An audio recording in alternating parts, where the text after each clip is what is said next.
3 billion lives ended on August 29th, 1997. The survivors of the nuclear fire called it Judgment Day. They lived only to face the new nightmare, the war against the machine. Good evening, everybody. Good afternoon. Good night, wherever you are in the world. This is the Reel McCoy. I'm Meffistoe, and with me every day, every week, my hetero life mate. Oh, my feelings. How are you, my boy? Good. How you doing, buddy? I'm good. I'm good. I'm good. We have a treat for you guys today. We have Judgment Day. We have Terminator 2 Judgment Day. By all means, the best of all the Terminator franchises, I would say. Yeah. That's not arguable. It's just a fact. Yeah, it's just a fact. All right. Fact. Let's before we delve into this today's podcast, how was your week? It's pretty good. Good. Busy. Good, yeah. Work stuff. Very all that busy. stuff. Whatever we gone through on the pre-show. Good. Yeah. A couple of announcements. One, on the September 11th podcast, we will have, we'll announce. Which will be we will have our first guest, a good fellow named Mello, kind of chill dude. He's doing like first time watching reactions and a few other reaction videos that he does, and a few gaming stuff that he does here and there. It'll be cool to like get a nice little fresh take on a movie that we're gonna discuss. I'm not gonna announce it just yet, so but stay tuned. It's gonna be a good one, though. It's gonna be a very good one, actually, really good one. Good back and forth. And second announcement is we're gonna try and make this show a little bit better. I'm working on it behind the scenes. So we're going to have some sounds that I wanted to have that I talked about in other podcasts that you actually couldn't hear. I could hear them. You guys, you out there, you can hear. I was like pressing buttons and I was like happy with myself. You couldn't tell, but whatever. So let's dive deep into Terminator 2, starring Arnold Schwarzenegger and directed by Cameron. I was gonna say Cameron Diaz, but it's Cameron. James that would have been Cameron. very, very different. It would have been a very different film. Especially definitely. She would have been only what I would say 13 or 14 at the time. Somewhere. Of course, starring, of course, Linda Hamilton, and of course, the infamous, what's his name? Edward Furlong, and in his first acting job, and it should have been his last. It should have been. So, just as a side note, have you seen the movie Pecker? Mm-hmm. That's the only thing I liked him in, and he still was a crabby individual. Yep. Yeah, exactly. So go watch that. Still an insufferable asshole. Yep. Exactly. All right. Terminator 2. Synopsis of this movie. Terminator 2 kind of goes about 10 years into the future, basically, from Terminator 1, as John grows up to be a 10-year-old. By the way, he does not look 10-year-old. I have a 10-year-old daughter. He does not look 10-year-old. Yes. He looks 12 to 13, according to Mrs. Meff, who just came in and left. Mrs. Meff, actually, she got it right. Edward Furlong was 13 in the role. Oh, nice. So yeah, he's 10 years older. Of course, another Terminator is sent, this time not to kill Sarah Connor, because basically it's too late. The Skynet Terminator is supposed to kill John. And which we're going to raise a whole bunch of things about time paradoxes and the concept of time travel way later. And I would be like, oh, by the way, I have so many fucking issues with the plot of this movie. Exactly. So I love it to death, but oh god. Now, how we get also in this movie we get an explanation how come Skynet became Skynet, which is a sort of again timey-wimey, wibbly wobbly paradox. It's a paradoxical time loop where it's just like that. Actually, no, it can't work that. No, it doesn't work that way. No. Exactly. At the end of the day, we get a lovely little sentence, as in no fate, as in we control our own destiny, and we create our own future. There is no fate, but the fate we create, right? Yes. Yeah. Exactly. Which is antithetical to the whole plot of the time loop thing, but yes, because if it didn't exist, then how the hell is any of this happening? All right. So, we're going to discuss, we are going to break down this movie a little bit, but we're also going to stop and talk about the sort of the around the movie, not really the plot line. Cause at the end of the day, I've seen it this week, about once and a half. So once and a bit, and you've seen it this week, at least once, right? But 3 times this week. Damn. And we've both seen the extended director's cut, which has here and there a little bit more scenes, and a few scenes that got their shots extended just a little bit. Yeah. Like we discussed backstage, we didn't think it kind of contributes or like takes away from the original. No. It didn't add anything. The only scene that was, again, that we mentioned that we were talking about before that I thought that added anything was the scene in at Enrique's when Sarah Connor was actually messing with the Terminator, the T-101's chip, and the programming in the back of his head. And that was the only thing that was interesting, mostly because of how it was shot back in the day and how they were able to pull the shot off. Which a lot of practical effects. We're going to gush over ILM and Sam Winston in this. Exactly. So we're going to go through. We're going to go through the movie now a little bit. We're going to run through it, and then we're going to discuss a little bit of why is it so important? Not because of the name of it, not because of the franchise of it, but because of how it was done. All right, so first things first, we get very similar to original Terminator. We get the two Terminators coming in from back in the day. By the way, at the time, 1991, when the movie first came out, when nobody knew anything, they thought, well, Arnold is the bad guy again. Yep. Until a certain point.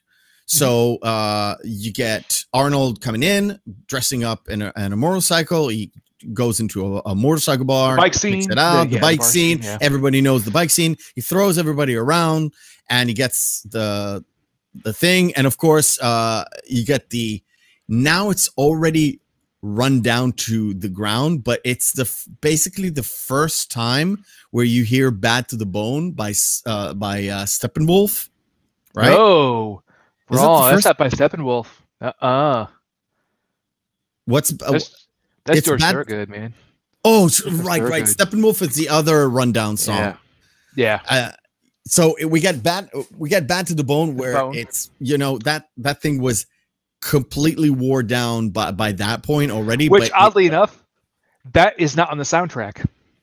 Really, it isn't? Do you know what other song is not on the soundtrack? Which one? "You Could Be Mine." But there's a video. The video clip is all about. It's not on the soundtrack. You have blown my mind. I know, right? I thought that was like a number one song on the soundtrack. It is. No, it's a number one song by Guns N' Roses. No, I thought it would be number one on the track list. On the track list, but no, it was an outside consoling thing. Same with "Bad to the Bone." "Bad to the Bone" is not on the soundtrack either. Weird. That's weird. I know. Good to know. And of course, we get the other Terminator, which at this point, at up to a certain point, you don't see the full effects of the guy. So before we begin, we say hi to Saphira and hi to Biffer. Thank you for joining us, guys. Please enjoy this live broadcast. If you watch this afterwards, please try and get us on a Saturday afternoon, 3 o'clock Eastern time, 12 o'clock Pacific, or if you're watching on the EU, it is either 8 UK or 9 on the Central European. All right, let's keep going. We get the two Terminators, and then we get the what we get first, the asylum scene or the Connor scene. John, we get the John scene. Where I believe you get the first asylum scene. Yeah, you get the first asylum scene with Sarah, so you know where she stands. You get a little bit of back and forth with Dr. Silverman. Of course, there's a little extended version on the director's cut. Nothing new. Everything we kind of knew got a little bit more explained, but nothing major. No. Then we see our basically our fourth pillar of this movie is basically John Connor. He's at a foster home. He's basically like fucking off and like doing foster home guy thing, or a foster home kid thing. The reason why that stuck in my head so much, the stepmom, the foster mother, that was my sister's name. Interesting. It's Janelle, which is a very, very rare name. Yeah, it's mostly or either Janet or Jeanette, which I've seen. So, Janelle is a very All right. So we go to everybody's converging into the mall. The only important thing that we kind of need to know is the fact that he uses a fucked up credit card with a computer and hacks in and gets money, and of course easy money. Kind of foretelling the what John Connor is going to become from his ability to do this as a child. Now you can see him why everybody would want to save him as and how we could even reprogram the T-101 to come back and save him as an adult.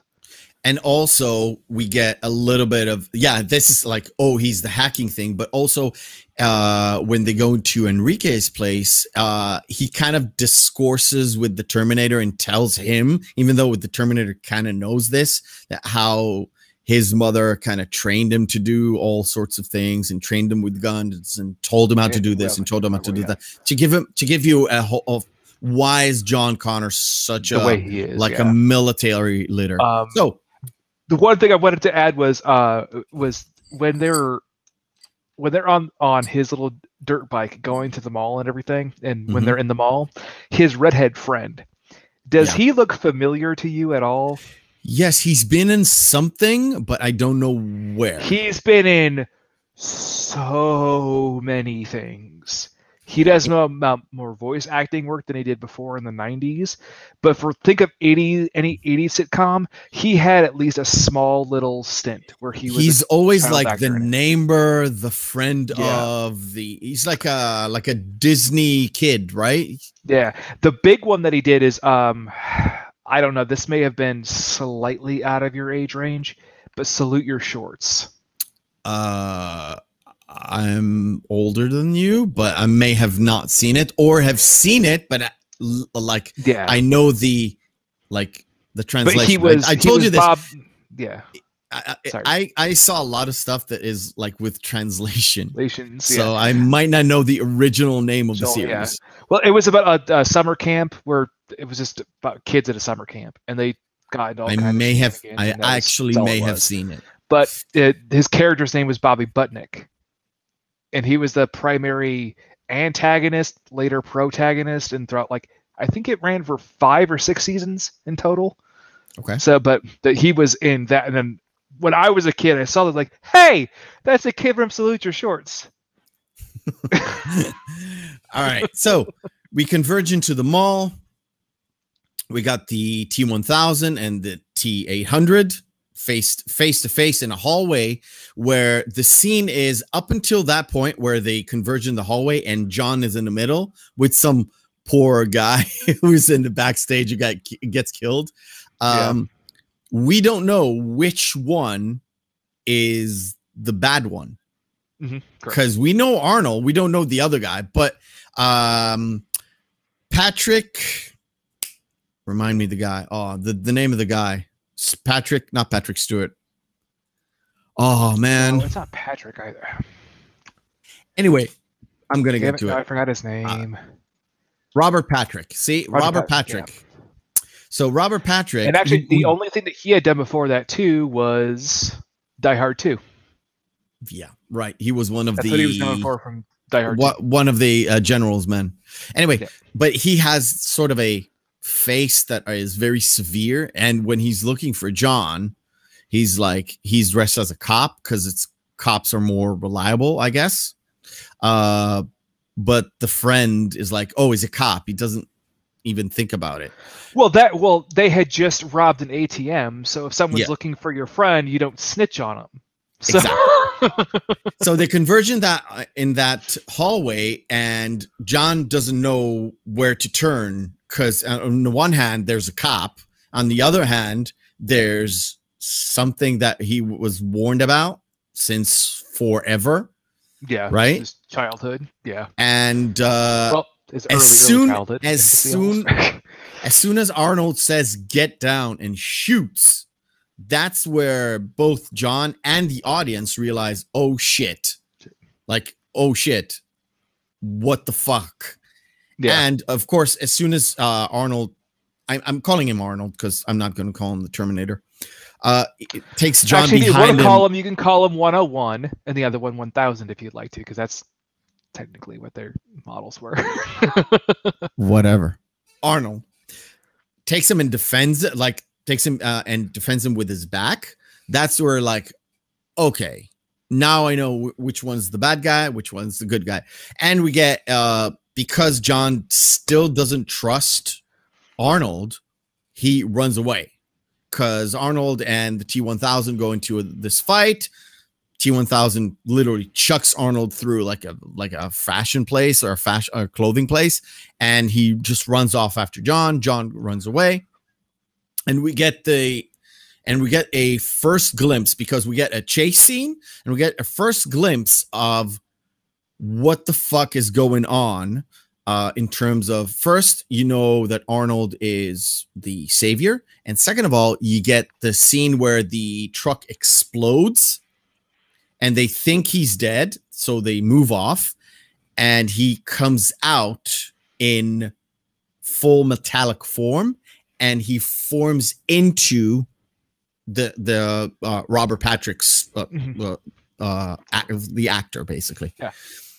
Well, they set it up early because it's right after that when Arnold tells him that, well, that's actually a newer model. It's a T1000. It's part of it's a polymetallic monemic alloy.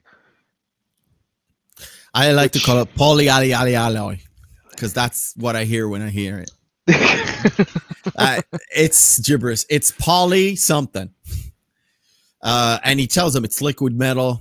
And he says he can shape. I don't think he goes into like what it does, but that's where we're like, this as an audience, especially when you see it the first time, especially when you see it at the early 90s, not when you see it the first time 2020.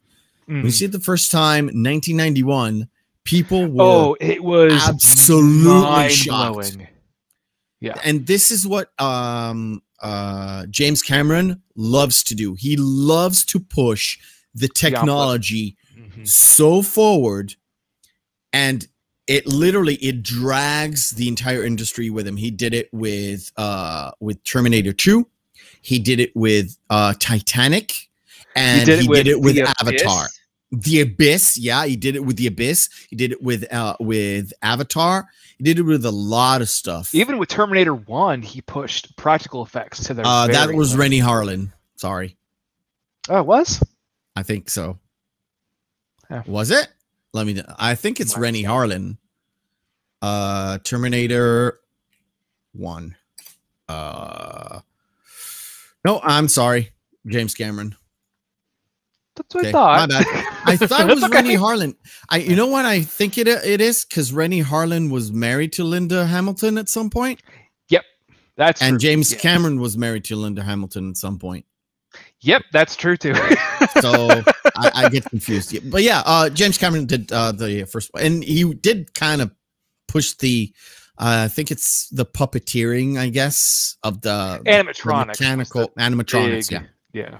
Yeah, so he really pushed it, and again, looking at the guy walking out in Mercury, we'll call it Mercury form, and into a human, that's like holy shit. Yeah. That is a holy shit in this film. Not the last one as well. Yeah, there's my favorite one is coming up, but we'll get to it. All right, so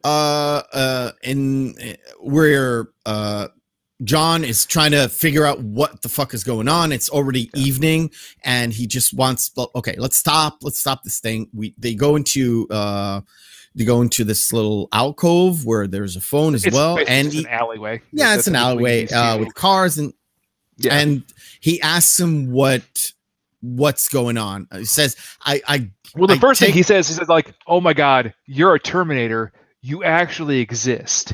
Like this is real. I've been warned of this since I was a baby. Like you actually exist." Yeah, and it's like, what are you doing? He asked him, "What are you doing here?" And Arnold is like, his who sent you robotic here? Form. And he said, "You did. You did." What are you doing here? My primary process is to defend you. And he's going into this spiel, and it's like, and he does whatever a kid does. He's like, "Oh shit, my own personal Terminator. Oh yeah." And of course he wants to test it out. And there's two guys there. It's like, and he gives them lip. And oddly enough, those two guys were doing nothing but trying to help him because he was just screaming like, "Hey, somebody help me! Somebody help me! Somebody help me!" There's an interaction with Arnold. He just tells him not to go, and he grabs him to defend him. and he calls for help. The two guys come in. He said, "Let me go, let me go, let me go." And the Terminator just falls to the ground. leaves. He goes, "Why'd you do that?" He goes, "Because you told me to." He goes, "Oh, so you have to do whatever I say." Yeah. And I have to wonder too if John Connor in this version of the future remembers what a petulant little shit he was as a child. Do you remember when you were a petulant little child? Yeah, I was a little asshole, and I know that. Exactly. I was I was too. But I grew up, and so will he. Anyways, he's like, there's an interaction there, and what happens is at the end of this interaction, Terminator goes to kill. And I was like, "What are you doing?" It's like, "That's my primary focus, is to terminate." It's like, you can't shoot people. You can't shoot people. Why? And he gives them the most human answer, the most childlike human answer, because it's wrong to kill people, right? So he basically gives them another like prime directive or something. You cannot kill people. And of course, what's John's what is a child to do but save his mother, correct? So but he does go and they call first they call home the Connors, and the first thing that John says, well, she's being way too nice. She's being far too nice. This is not like her. So that's when Arnold stakes it shows something that an ability that they showed in T1 very, very briefly, but this one they show it in multiple occasions where both the T-101 and the T-1000 can do this. So Arnold and Patrick's character can both do this, where they can imitate voices in order to infiltrate, like so that's why pockets in the future. What is your dog's name? Max. Max. It's like, so how's Wolfie? Is Wolfie okay? Wolfie's doing fine. He slams it like your foster parents are dead, and then we see your foster parents are dead. And then we see another thing. Now it happens during the call where Janelle has like the phone is here, but and she changes like it and does this, right? But the hand itself is like, if you look at it's like here. So you basically see this and this, right? But you don't really know what the fuck is going on. And then cut to it like goes like into a wide shot, and you see the arm suddenly turned into a sword. And he also explains it later on. I think it's later on that he explains it. Like in this scene where he goes like, well, couldn't he just hide out like a pack of cigarettes or something, or a bomb or anything? Like, no. Couldn't hide like a pack of cigarettes because it has to be something that actually is his size, because it has to use the same mass amount. And why he says why can't he turn into a gun? He said there's too many mechanical parts and with bombs, chemical parts. Yeah. So despite the Terminator's like directive to take him away and just leave and get as far away as possible, they go and save his directives are to save John Connor, but also to follow all of John Connor's commands, which is it kind of clashes. They're conflicting in this way. There is a short little scene back in the asylum where two police officers, two detectives, are showing pictures of the photos of the original Terminator back in 1984. And this one, like, this just happened the other day. Your son's missing. Why won't you talk to us? Because little Hamilton's character is thinking, oh shit, it's starting. This is when it's all really going to happen. Yeah, they show it to Sarah. They show that like, oh, this was at your time, and this was like last night, and her mind it races on. That means I'm gonna escape because I'm gonna go and save my boy. So that on her side, she has already started escaping. Yep. They come in to save her, and immediately the first thing that happens is the Terminator shoots the guard in the legs, and actually the T-1000 gets there first. The T-1000, the T-1000 gets there first. First, he like hides into like the floor, and you get the floor scene where he goes from floor into an identical guard. Remember? when the guard goes that's to get some later. coffee. Yeah. Yeah. So they are like our characters always do this. They converge. There's a scene and they break away and then converge again. Always in this entire movie, it's always like this with the characters. But if you think about it, that's the way James Cameron has written a lot of his sci-fi films. I haven't noticed. Avatar is extremely similar. I'm joking. I know you're being facetious, and I don't appreciate it, Effie. hey, you gotta have some show here. All right, you motherfucker, you. Yeah, I have it here. I can listen to it, but you can't. Yeah. Okay. So they converge into the scene where Linda Hamilton. You are right. I'm shortening things out. Okay. She escapes. She gets almost free, and the T-1000 is already there. He's already found her out. And from the other end, we get Arnold coming in. And of course, he has the outmost great line that comes in from the first movie, which was, to be honest, I watched the first movie on Sunday evening with my wife, and it was a throwaway line. Mm-hmm. It came up once. It was a throwaway line, and that's it. Kyle Reese on the first movie, he doesn't explain to her that this is like the trigger words. But here, James Cameron goes back and he has sort of a reason for her to trust the Terminator is come with me if you want to live. Yeah. Yeah. So he picks her up from the floor. You get a little interaction between the T-1000 and the guys. So they go into the elevator, and that's one of my favorite of the ILM work was when the T-1000 goes through the bars. Oh, yeah, and he gets stuck with the gun. Stops for a second because like, oh, the gun, and he twists his hand. Just twists his hand. Yeah, it's like one of the best kind of how do you call it, like special effects, I would say. It's one of the best T-1000 scenes of all of it. And of course, if you get any like videos that talk about Terminator 2, that scene and a later on scene, that's the scenes where they always have the come with me if you want to live, and the fact that he goes through the bars. Yeah. The other thing I wanted to cover real quick on that was just how Sarah Connor went during her escape. You can tell how desperate she is because she breaks the doctor's the right arm, nearly shattered. I don't know how the hell he was able to walk, because I would imagine it would only be impossible for him to walk the way she hit him with that nightstick. But she actually puts that whole syringe full of drain cleaner up to his throat and holds him hostage to get out, which is like, if you think that's an ingenious thing. Like, she has obviously clearly thought about doing this forever. Yeah, I know. And it's just the fact that it's triggered, that picture kind of triggered her to like put things in motion and kind of give it a good try.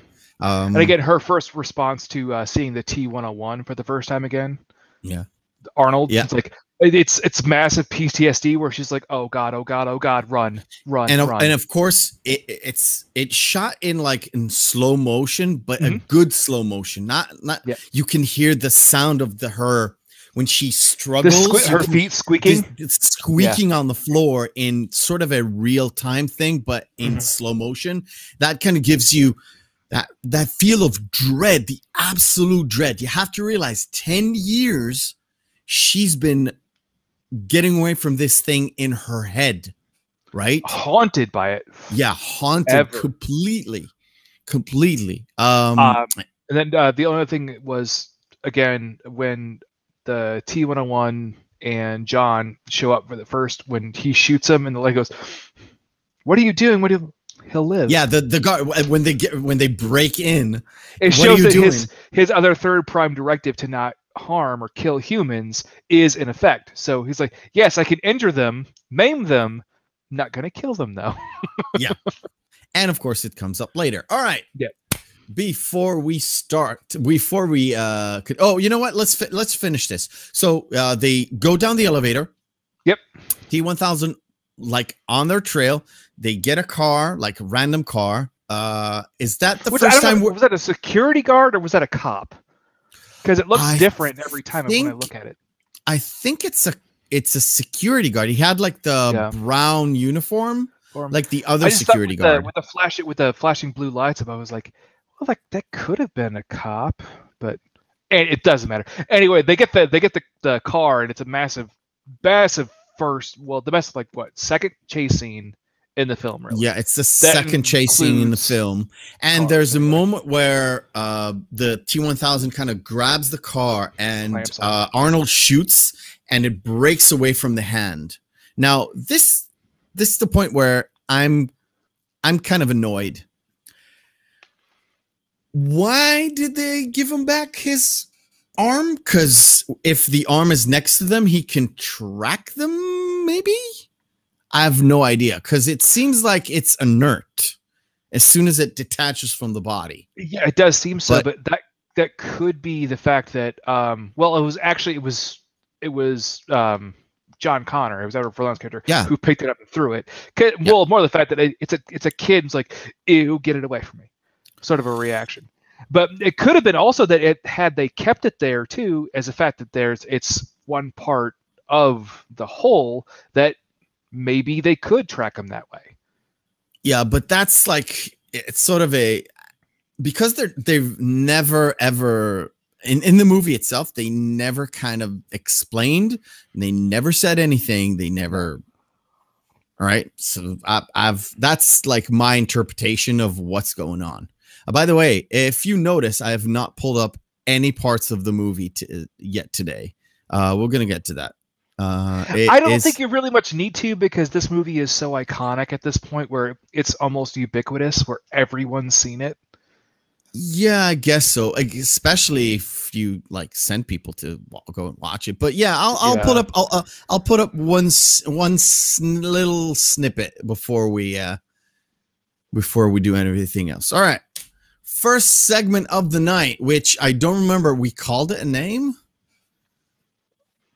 No, the second one we have a name for now, which I don't remember, but it's okay. Okay, so the second one's Cinema Deathmatch. Cinema Deathmatch, right?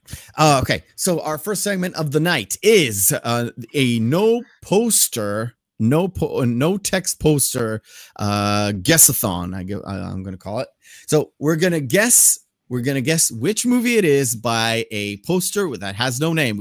I have 10 posters from a movie that had their text scratched off, or it is a promotional kind of promotional poster that you would see in a cinema or theater.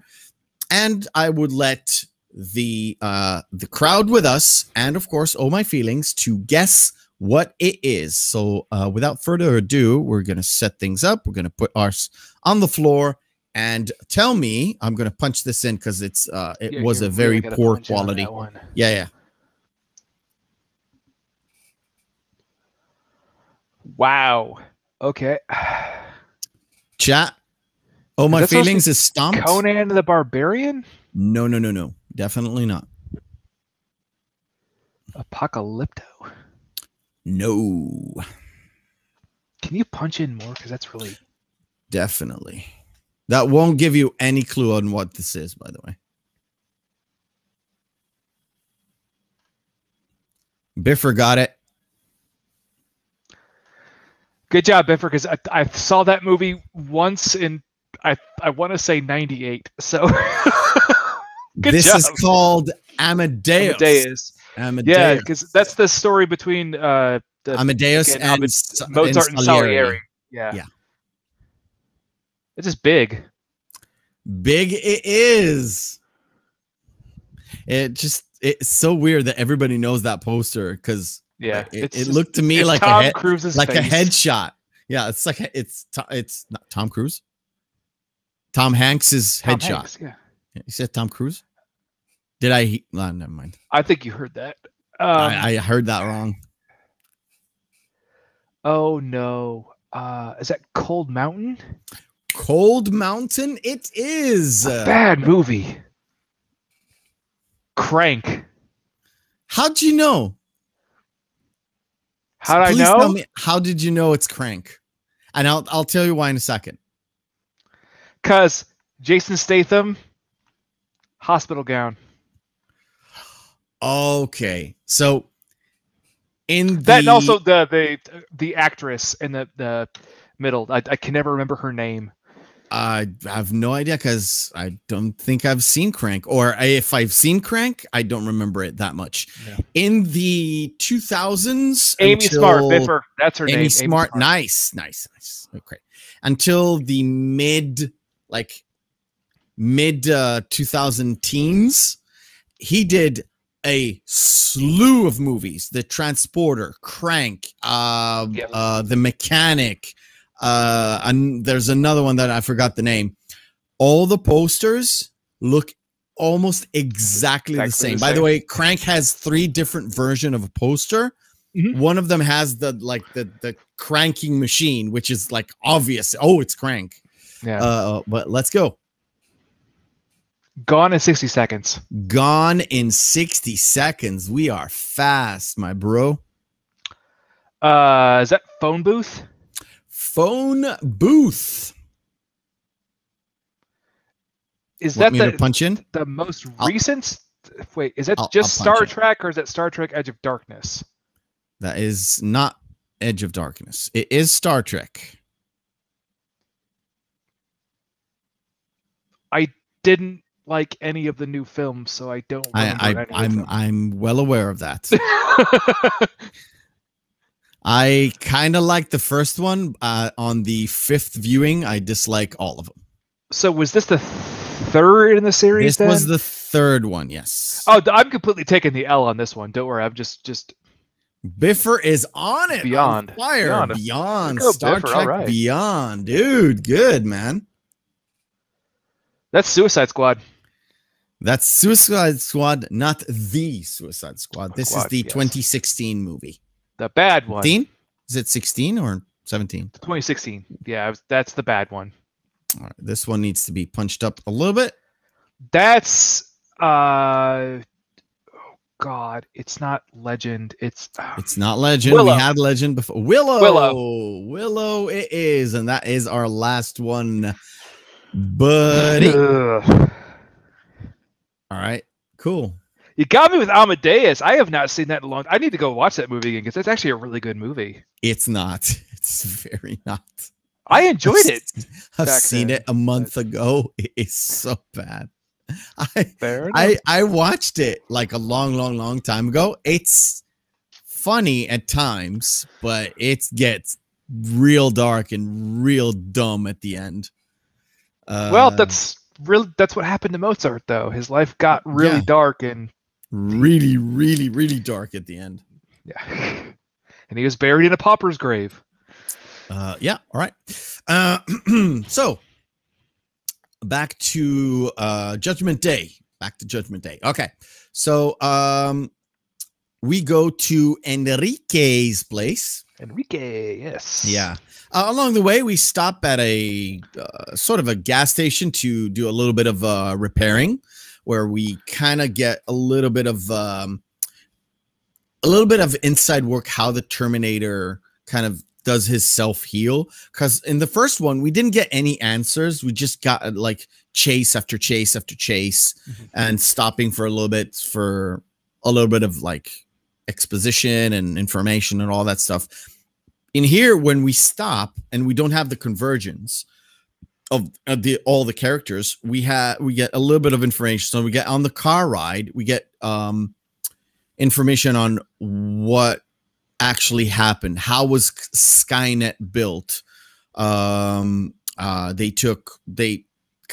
He kind of discusses that the chip from I don't think he says the chip, but he says that Cyberdyne Systems kind of got. That's the conversation that they have with Dyson in his house.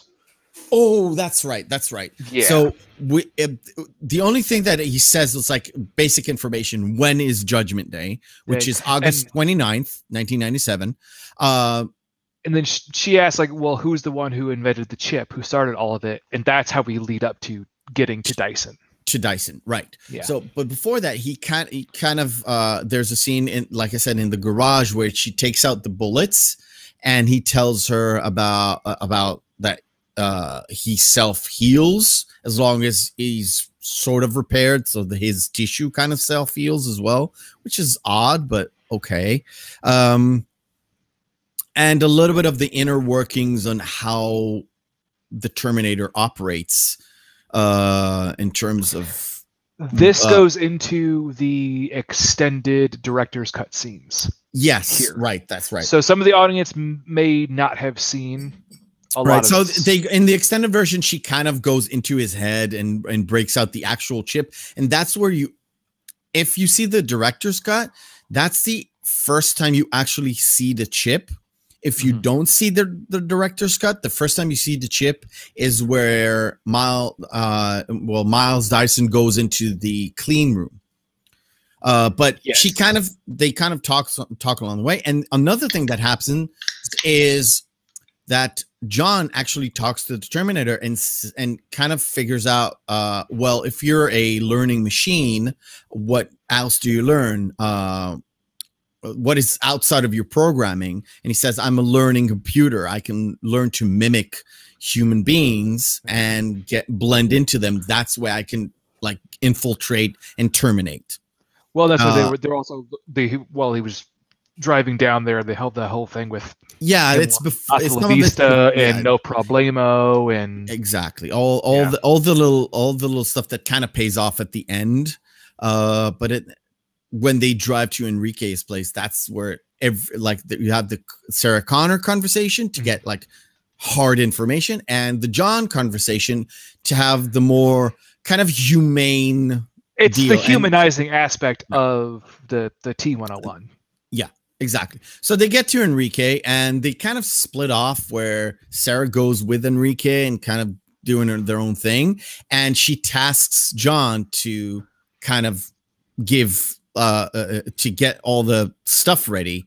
They're getting all the armaments, and they're working on the car to defend themselves. And also, this is where she asks him what happened with Cyberdyne System. Is like, oh, it's Miles Bennett Dyson. He's the most responsible for what's going on.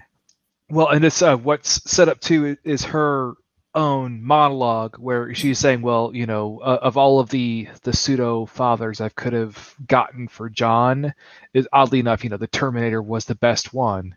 He will always be there. He'll always protect him, and he will die protecting him. Yeah. I want to see. The inner monologue is where she's like, there's a twilight and she kind of falls asleep at a sort of a park bench, I would say. Bench. Yeah, wood park bench. Yeah.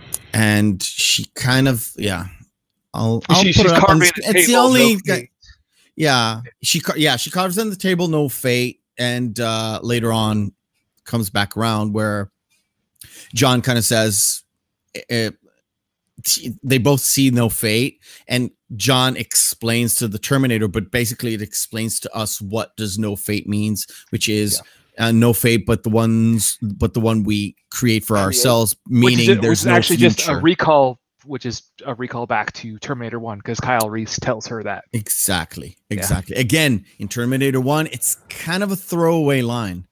It's kind of a... No, it's not really a throwaway line. It's a very, very important thing where she's like, well, if they're going to always come back and kill us, then why don't they just let us kill us? It's like, it's fate. It's going to happen.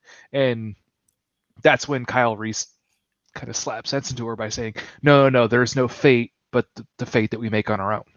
Yeah. So, but again, she goes into sort of I would call it a PTSD moment where she kind of has a dream where she sees. It's the moment. I would say one of the most iconic shots out of the entire Terminator franchise is the playground apocalypse scene. Yeah, it's pretty dark, especially because it Yeah. actually sees basically kids blown off. Yeah. It's puppets, but it's freaking insane. It's tiny puppeteering, and also I love the fact that, again, Stan Winston. Oh my God, he did so much work with miniatures and practical effects to make that shot work, and so many other shots work. I mean, I'm gonna give you one. Stan Winston. Oh my God. Yeah, it's not super Legend. terrible, but yeah, it's this is like supremely dark. This is like just before everything kind of blows over. Everything, of course, is like puppets, but it's like it's kids, man. Let's say if you know the band, kids. if you know the band Sigur Rós, this looks like it would be in a fucking Sigur Rós video. Isn't that like a death metal band? No, it's like it's electronica, but their songs are very ambient, and they're very, very sad. They're very sad. So you can see that being in a Sigur Rós video, like, easily. Okay. So sort of nighttime,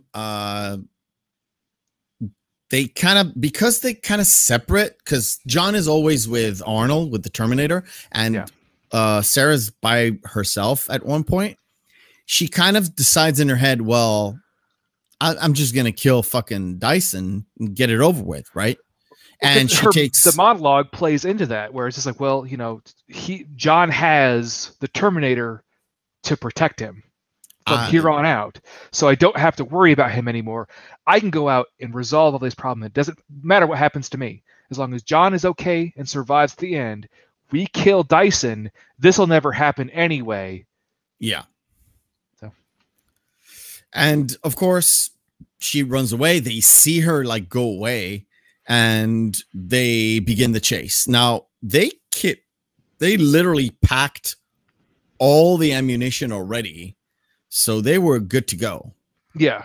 And the only thing that didn't really make sense, the only thing that did not make sense is that they had everything to blow up Cyberdyne Systems, but they were not going to blow it. They were going to run away. That's what I thought. I thought that for years. That's what it seemed like, because they didn't have that idea, the concept of it, until they go to Dyson's house. Yeah. And of course, they go to Dyson's house. I like this shot. The first time where it kind of Arnold's learning everything. So John is very concerned about what's going on, and Arnold's like, no problemo, right? I love this shot. This shot is really good. One of many in this movie. Anyway, so Biffer, we're gonna get into all sorts of wacky, timey-wimey, paradoxical time loop shit at the end.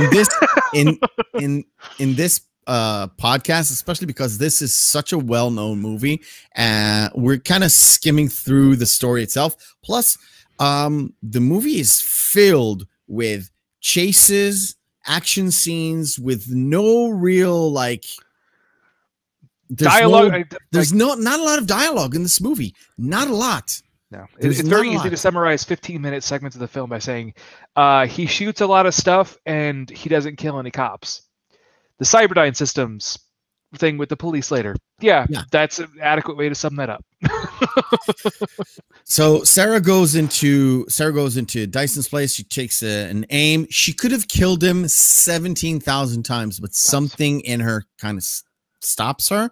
And when then she just randomly starts firing. It's like he could have shot him at the base of the spine and dead. Yeah. Top of his neck, dead. Head, dead. Yeah. She could have killed him so many times. And kind of, she has like sort of the trigger is kind of an action film trigger where the car of his son kind of hits him in the foot and he ducks, and that's where she starts to shoot, misses, and then she goes like, ah! And she like kills everything around, which is weird.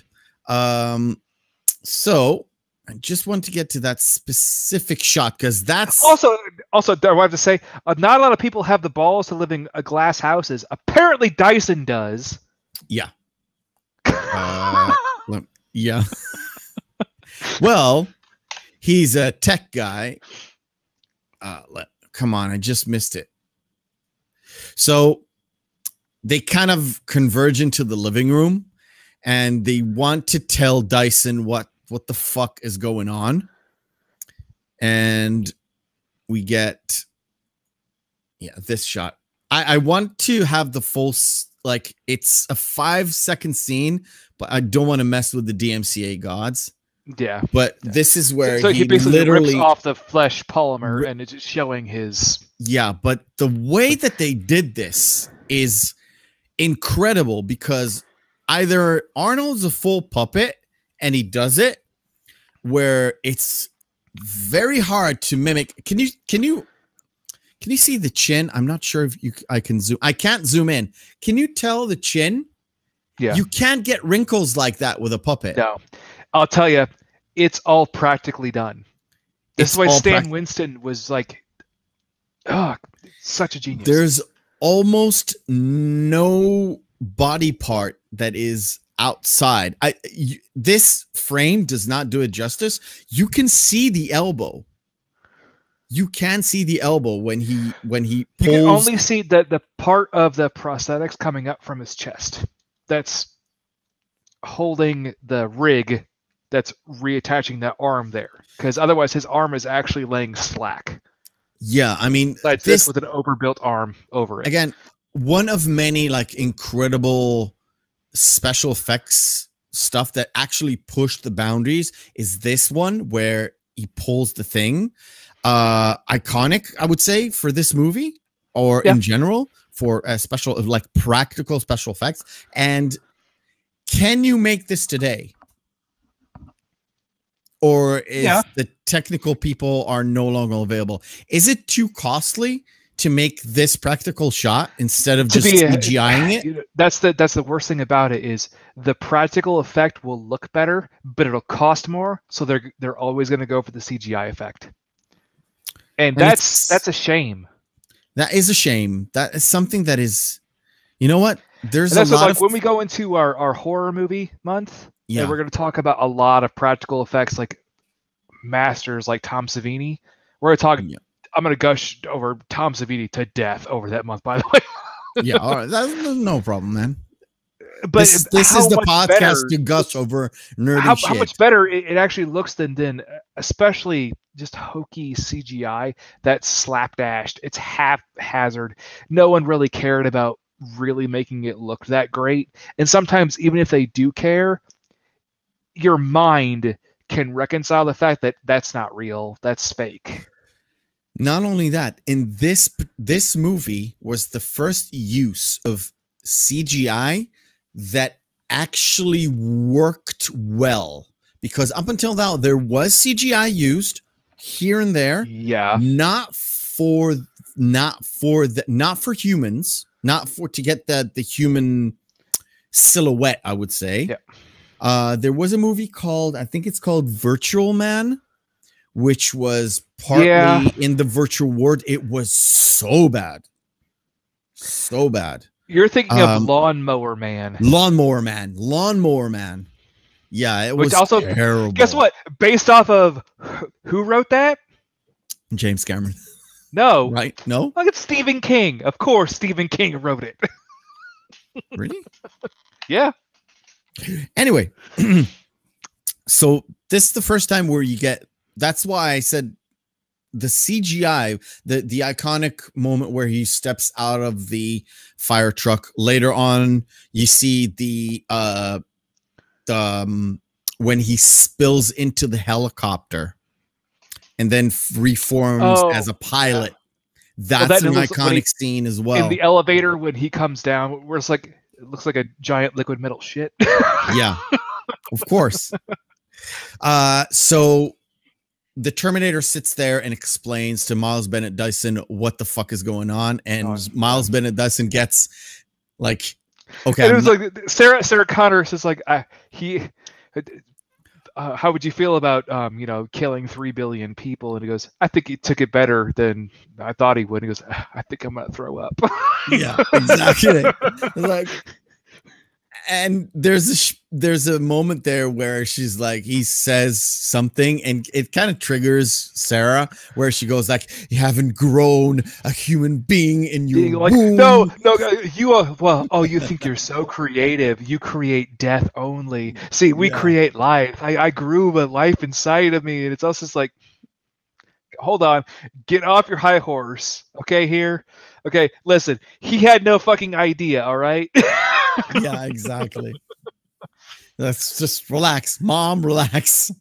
And that's when they get into the concept of paradoxical time loops, which we're gonna discuss at length later, because god damn it, it's infuriating. We're like, oh yeah, by the way, we had that chip, and that's where I was basing all the foundations of my chip was off of the knowledge that all of the technology that was inherent in this, because it was so advanced that we couldn't even begin to understand it.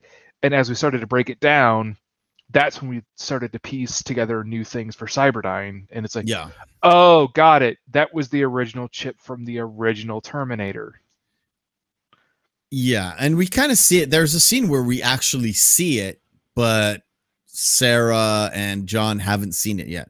So it's locked away in the vault. You get the chip that was half broken and the arm from the first movie, because it like extended his arm to reach Sarah and it crushed until this point. So the arm is pretty important. So it's basically just the forearm here. Yeah, it's basically the forearm, but I don't know why the forearm is such crucial to making an AI. No, I just think I never understood why a mechanical arm would be crucial to creating an AI. The intricacies of the human hand being replicated in mechanical form is astounding, because this is one of the most intricate parts of your anatomy, is how your hand actually functions. But more importantly, it was more just like an easy throwaway bit that was a leftover from Terminator 1. Yeah. That also, it's just like, well, this is a perfect example of how it could function if it were to be put in a mechanical body. And also, this is the chip, this is how it gets powered. Yeah. This is its synaptic means is this. So anyway, so we cut to back and forth to the T-1000 going into Miles Dyson's house, right? So in the meantime, we see in the extended version, at least, we see them clearing out all the records. They destroy all the records. On the normal version, you don't see that. You kind of like, you don't see that, but in the extended version, you do see where Miles has a look at the cyber, like the chip, right? The chip part in a massive form. That comes a little bit later, because that is the thing he uses as a paperweight before he destroys the thing. But he's the one that is, how much longer I can hold this. Yes, exactly. So all of course, we got the message. The cop, not the cops, but the security guards from below kind of recognize Arnold as the guy from the police shootout that they're already looking for, because of the mall scene and everything. So everything gets converged. All the cops are outside. The T-1000 kind of hears it over the phone, because he's in like a full cop regalia with a motorcycle and everything. So he will also converge into that specific spot. They set up all the bombs, and of course the cops kind of burst in, shoot the place up. Miles gets shot, and he elects to basically martyrdom. But he kind of feels responsible already. Well, yeah, because if you think about it, you come back and say like, oh yeah, by the way, you're responsible for the deaths of 3 billion people. Well, no matter what, how could I stop this? And you would do anything to stop it, right? Yeah. And that's what he did. Which just proves that in the end, Miles Dyson was not a bad man. He was actually a very good man. He was just working under pretenses that would lead to something terrible. Yeah, yeah, and Just we like can discuss the whole AI thing also, along with the timey-wimey wibbly-wobbly stuff. Well, it's also the same thing with Richard Oppenheimer too. Like he felt immediate regret after the first after the bomb. Deployed. I want to get to a specific spot in the movie where it's this. So the cops come in. Yes. Oh, when the cops Arnold's, come in, and this whole scene is like iconic. Go. It's fantastic because when he's going out there, goes, "I'll take care of the cops," and John tells him, "Hey, I told don't kill anyone." He goes, "Trust me." Trust me. Yeah. Because it's a callback line to their conversation they had before. Yeah. Exactly. Because in terms of setup and payoff here, everything is. You think it starts at way at the start and then it pays off at the end. No, it kind of has a setup on the second act and pays off on the third act, but real close, like 25 it's minutes. Very, very, very, very. Yeah, it's a very tight minutes. Window. Yeah, very, very tight window. So it's like he's destroying every car, shoots up everything, shoots the fucking grenades, everything blows up. It's like, oh, human casualties. And I'm sorry, someone would have had to have died. Oh yeah. There's absolutely no way. If you shoot a minigun, there's no way a stray bullet did not hit someone in a femoral artery and they just bled out. There is absolutely no way. After watching, I didn't fire one. After watching a minigun like that shoot, there is no way, zero way people would get out of that fire line. No. I mean, the Predator could, but no human can. It's too fast. It's literally too fast. The only thing you might get away from is the grenade launcher, but there's so much debris from the grenade launcher. It's insane. Well, that's the thing with a grenade. It's the explosion can kill you, of course, it's massive concussive force. It's the shrapnel that kills you. Yeah, it's the shrapnel that kills you. At least maims you. They were very close to those cars. Very close. The minigun is not that accurate. It's just the amount of bullets that come out of a minigun, and I said so in the Predator movie. It's so many bullets in a very, very, very short amount of time. It's just insane. Until you watch it like for real, you cannot imagine. Now I know it's for the movie's sake, but yeah, if you see the car like riddled with bullets, that actually happens. It's a whole car and suddenly it's a fucking wreck. I'm thinking more of the scene where they basically did what the classic Western is, I asked you to dance, where he was shooting at the pavement while the cops were running from it. That's where it's like, no, you would have shredded one of those guys' calves. And then you would have just went. Yeah. Probably. So they get into I want this. I can't have this exact scene, but they try to go outside. Yeah. They try to go outside, and Arnold still has that directive. The Terminator still has that directive. So he goes out, he gets riddled with bullets, all the fucking flesh flies off, and all he does is either shoot them in the leg with a Beretta, or takes the grenade launcher and just shoots them. It's a tear gas launcher. It's a grenade launcher, but yeah. By the way, I just wanted to say, why does he shoot everyone in the kneecaps? It's like, that's the worst. Oh God, no. Yeah. Him in the thigh or something. No, actually, you would.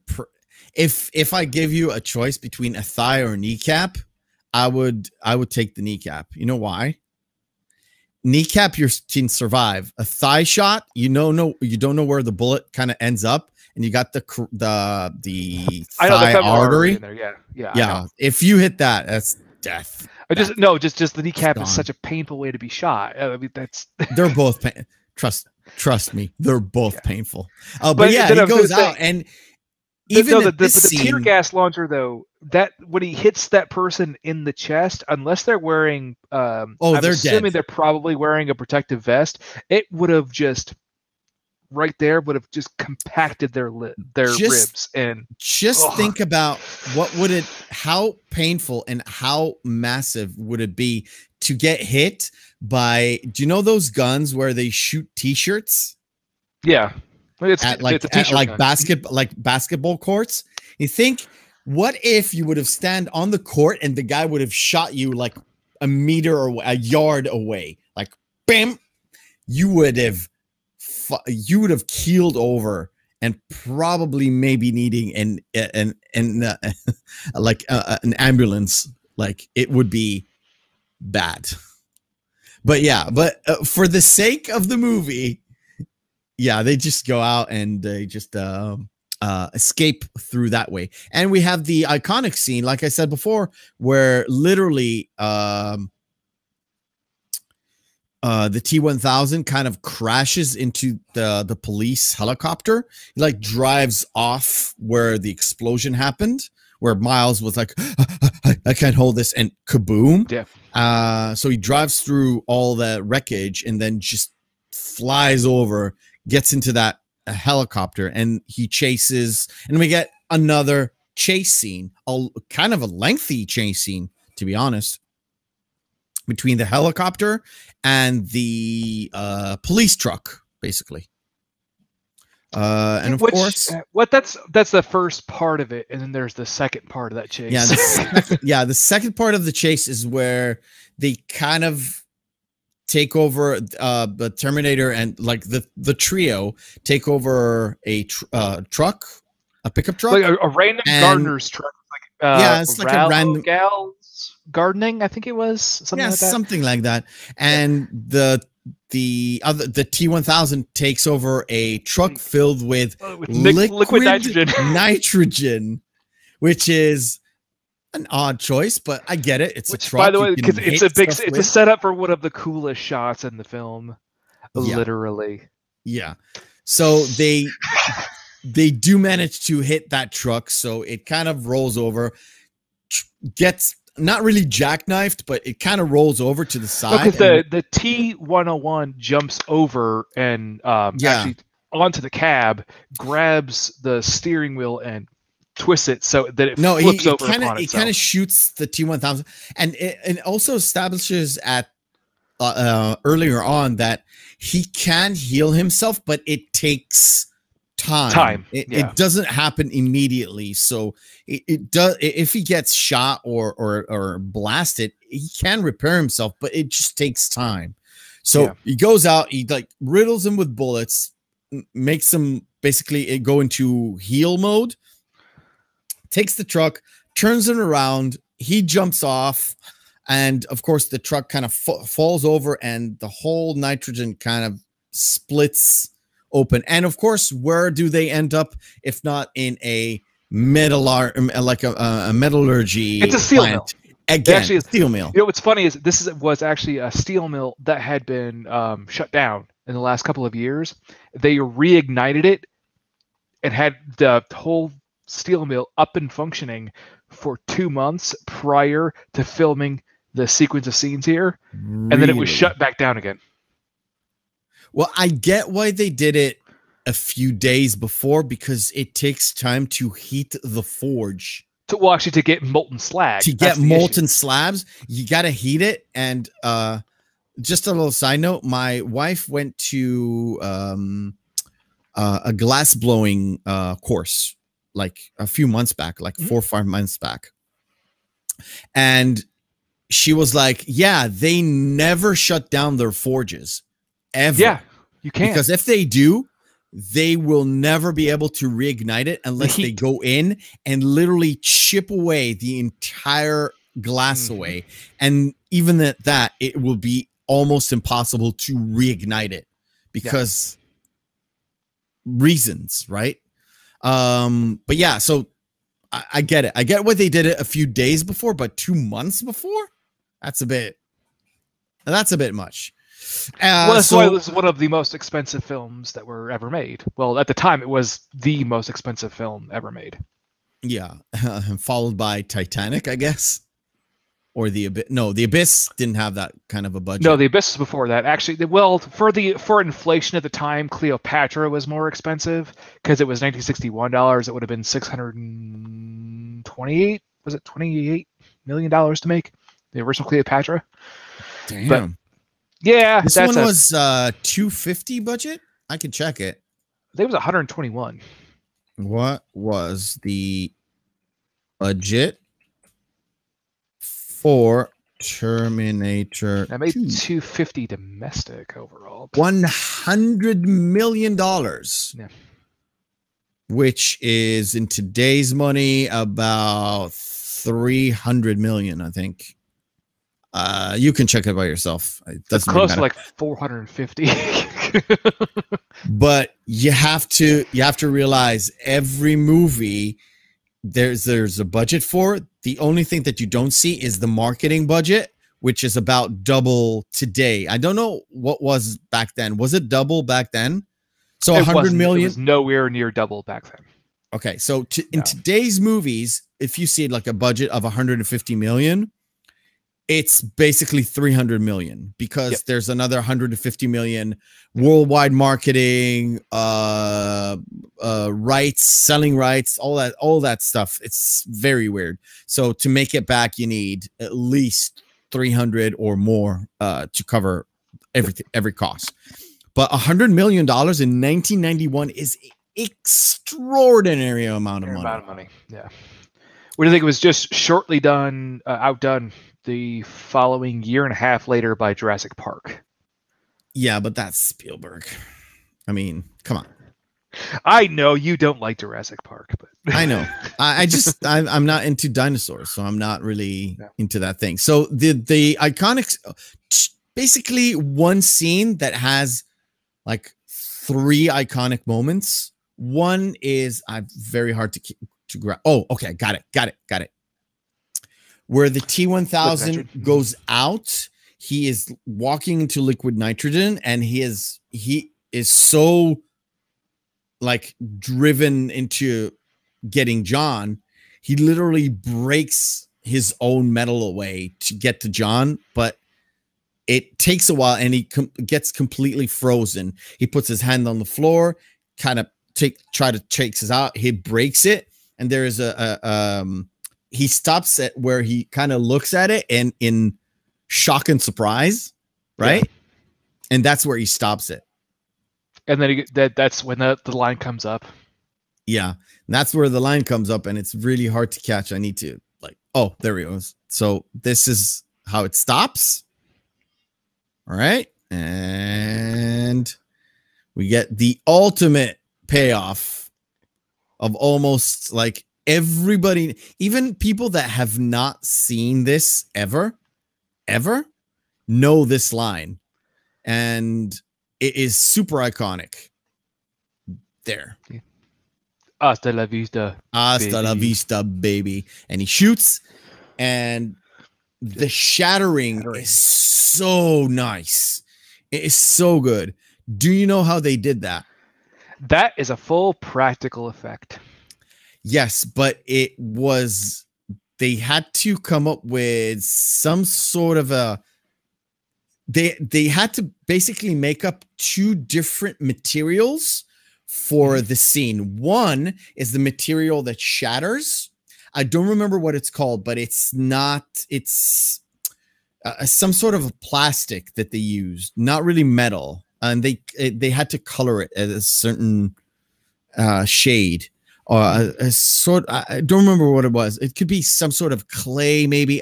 There's some kind of something, right? I'm sorry if I'm not like terribly exact. No, it's fine. And the other thing is when it gets shattered, of course, and it's too close to the heat, so it gets heated and it turns back into the liquid metal part. That's where they had a little bit of trouble because they wanted to do it with mercury, but mercury doesn't move the way the way that moves on a flat surface. So they had to do some sort of I think it's nitroglycerin or glycerin, not nitroglycerin, glycerin with coloring and that sort of thing. And they had to actually move it to make it, it seems like it's coming together, but they kind of tilt the thing with like certain camera movements. That's how I remember watching the documentary for this a long, long time ago. That's why I don't remember the exact kind of material they used, but they made you believe it's kind of mercury-ish, but it's well, like really the not. same like polymetal. Basically, they had to make the polymer itself, but not really. And there's basically you get into a fight where the Terminator says to John and Sarah, just, you have to go and hide. You have to go away. I'll deal with this. We get we get the initial fight, still not destroyed. He gets his arm shattered, but he's still not destroyed. Arm goes into the giant, into the gear crank and basically just gears. But because the Terminator never stops, he has to complete his mission. He just keeps going. Arms or no arms, doesn't really matter. But he keeps going, even though he kind of basically lost at this point. And then he gets a rod into the back or the stomach, and we basically see the Terminator dead at this point, or so we think. That's what it's supposed to be, and also that's complete suspension of disbelief, because it's like, well, the metal Terminator, given the fact that it is a Terminator, would understand how the other Terminators would work, and he would know at this point in time that this is a Terminator. Why wouldn't I destroy its chip, its CPU? Why wouldn't I just put the rod through its brain? Or sever the head. Something, right? So the T-1000 kind of mimics Sarah Connor to entice John. This is awesome, because all of the scenes that they have Linda Hamilton showing up twice as Sarah Connor, and even the scenes where she is mimicking the voices, and especially in that one extended cut scene where she is doing the work on the T-101's brain. That's Little Hamilton's twin sister. Really? Yeah. I didn't know she had a sister, let alone a twin sister. Yeah. Nice. Is she credited in this movie? I believe as a stunt double. Yeah. I need to check. I'll check that after the podcast. But she should be. But but I know she should be. They had her portray her. Cool. So it wasn't like a double take. No, it was actually just her and her sister. That's cool. So we get a scene where kind of the T-1000 catches Sarah Connor, but the weird part is he doesn't kill her. He touches her, so they've again established the fact that once he touches something, he can mimic that specific something. So he puts her, there's a point here in the shoulder where he can put it and not die, basically. He puts it there, and he tells her to call to John. She says, well, fuck you, I'm not calling to John. I don't understand why he kept her alive. I don't either. There's a major problem in this, watching this like for the 40th time or something like that. But what we know is because he's had no problem killing anyone else to achieve his prime directive, which is killing John Connor. And why wouldn't you kill your most impeding obstacle at that moment? Basically, after he does that scene, there's the actual killing and the rod and everything, because they have an encounter. They walk away. He has the Sarah Connor encounter. Then he kills Arnold, and then he turns into Sarah. And he calls John. There's a little in the extended direction scene. There's a little bit of an extra thing where you see kind of John kind of wiggles away and hides in a place, and then he hears Sarah calling him, and so kind of he goes into the T-1000 Sarah, and right as he gets to her. Sarah, the real Sarah, comes from behind with a massive like pump action shotgun. It's a pump action shotgun. Drills the T-1000. He's just about to fall and runs out of ammo. And then, but that's why the cheekiest moment that Robert Patrick gets to have in the whole movie is he looks at not even line. This one thing is this. Yeah, that is. It's those moments in this movie that really does it for you, because at one it kind of makes him even more evil. He doesn't say anything. He barely says anything in the entire movie, but he goes like this, and you're like, oh, I want to kill him. I want to. And that is. Then you got Arnold coming up on a goddamn carousel. Yeah, and a carousel shoots him with one kind of the last grenade, like the last grenade. It's a grenade. Yeah. He shoots him, puts it in his stomach. It blows up into a kind of which is like one of the most cool. It's a CGI and a practical effect that are working in tandem together. I want to get to that. It's so cool how it was done. I want to get to that wide shot of it, because there's a wide shot of it and then it kind of stops. I can't really show the movie, but yeah, I'll show one point. I'm just going to show the thing, that wiggle thing. It is so there. He's like, he doesn't look straight. He looks straight. He like does that head tilt, and then he does this. It's like, oh, I want to kill him so much. So we get that, and of course we get. I really want to get to that point where it's like, excuse me for a little bit. Yeah. So there's the. Hold. I really want to get to show the two effects, basically. All right. So he shoots, he gets the thing. There. This is one practical effect. This is a dummy that has a massive explosion. Now, when you actually watch this move, this part, you can tell it's like a plastic dummy of some sort. Now, the people are actually there. Yeah, the people are actually the stunt guys are actually there. I'm guessing they're covered where you don't see. They're covered with some sort of a sheet.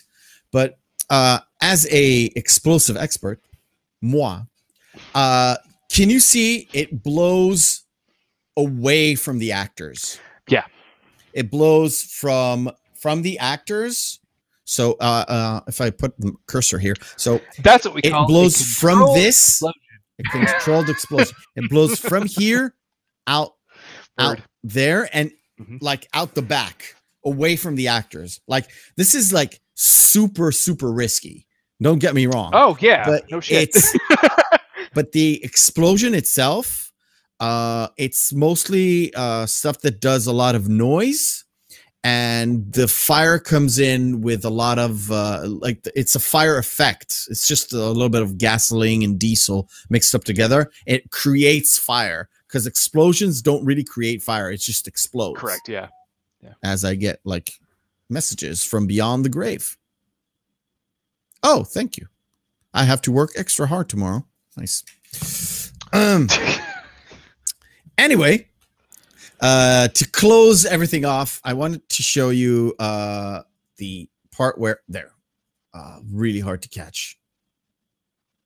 Really hard to catch, and is basically this. Yeah, where it explodes from the inside and goes up, and you see the head and hand, some sort of weird position, and of course it falls away into the lava, and there's a moment where he kind of changes into all the personalities along the way. It's like the medic memory, just recalling everything that it's been through as the It's an odd way to put it this way, but it's like synaptic flaring as your brain shutting down. And of course, because we're going to get to the timey-wimey stuff, they say, well, it's over. And Arnold says, no, there's one more chip. More left, yeah. So well, they do put the arm and the chip from Cyberdyne. Yeah, they throw that in the floor, in the lava as well. And of course, there's one more chip here, and he says, I cannot kill myself. I cannot just jump into the lava. I cannot self-terminate. I need you to put me in there. I need you to put me in there. So he goes I think that the last real memorable line from it before he goes is to John, when John's, had they cast a better child actor, this moment would have had so much more pathos and so much more of like an actual impact. Yeah. Because I find him as such an insufferable little piece of shit. They're just like, I don't care what you think. Oh, you're being hurt emotionally? Good. I don't want to see the Terminator die either, but I don't care how you feel. Anyway, but what he says is, I now understand why you humans cry, but I cannot. And he wipes the tear away from John's cheek as he goes into the lava, and then the thumbs up. One of the most iconic, we said, one of many. Spoofed, how many times? Referenced. Many. Yeah. So this one where he goes down, there's even a game called Heroes of the Storm. A game by Blizzard, that one of the characters there is a fire god called Ragnaros. I'm explaining that to people who don't know. No. It was like, he's a fire god. I had no idea. No, you had the idea, but for people who don't know, there's a game called Heroes of the Storm by Blizzard Entertainment. There's a character in the Heroes of the Storm who is a molten kind of god called Ragnaros, and when I think it's when he dies or goes into an AFK mode, he burns away, and right at the end he goes like this, and that scene, right? Yeah. And again, it's a cheeky kind of nod to this movie, but of course we get that. But it's been referenced so many times throughout. Yeah, it's been referenced so many times.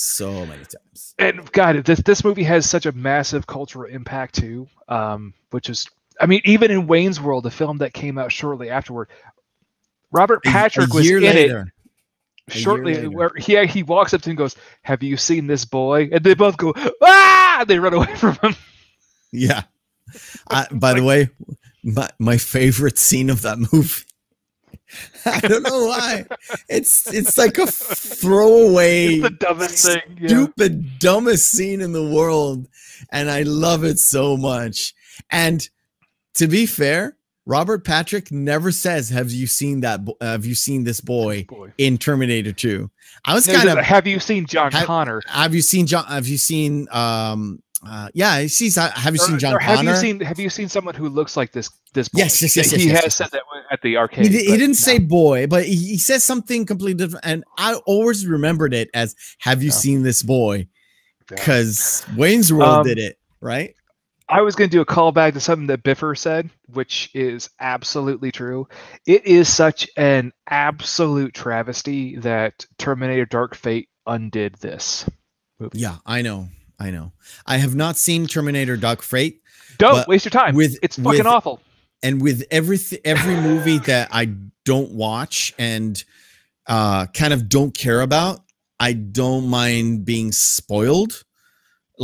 Have spoilers on it, but it literally, in the first 15 minutes of the movie, you undo it's within the first 5 minutes, where they're like, the first 5 minutes. Wow. They got away and they went off to I can't remember where they went to, but it's obvious some South American country where they're on a beach, they're relaxing, but a different version of the T-800, the 101 T-800 101 series, which is Arnold's pops up, and then shoots and kills John Connor. That's it. You've seen Dark Fate over 20 times. Biffer, you need to get don't know, Biffer, re-educated. Buddy, you re-educated. need to watch a better movie. Watch any movie other than that. Oh God. All right. So we get before we kind of wrap things up and talk about James Cameron, timey-wimey stuff and all that, we're gonna do Cinema Deathmatch. Cinema Deathmatch, where we get two movies, not these two movies. We got two movies pitted up against each other and find out which one is the best one. We have a few members of our audience here. Really good. Love you guys. We're going to take a little bit of time here because, of course, we got the 20-second delay. So we kind of trying to do that. We take two movies. We figure out which one is the best one. Our premium mode of selection is which one we would like to see on a Friday night or on Saturday night with the significant other or with the boys or with the girls. Doesn't really matter. So let us pick Seven or Sleepy Hollow. I don't even need half a second. I know. I'm waiting with my choice. We'll see what the people say. We got 20 seconds. We're going to wait. We're going to do less. We're going to do less pairings because we got some audience participation here. So let's see what they say because I think it's 7. Meffy. What's in the box? What's in the box? What's in the box? What's in the box? Yes, it's 7. Well, if they don't say, Biffer said 7. Never mind. Wanted or The Notebook. Have you seen any of these? Unfortunately, I've seen both. I will have to say, again, given our stipulations, a movie you want to just watch for fun and turn your brain off, Wanted, obviously. Yep, I would go with Wanted as well. I'm just waiting on the audience. I know it's a little bit of dead air, but ooh, Biffer says Wanted. Saphira says 7 always. Kind of late, Raph. Thank you. Hellboy 2 or Juno. Now, this is where we kind of drift apart, I think. I don't think so, because I have to actually say Juno, because the second Hellboy is really, really bad. Yeah.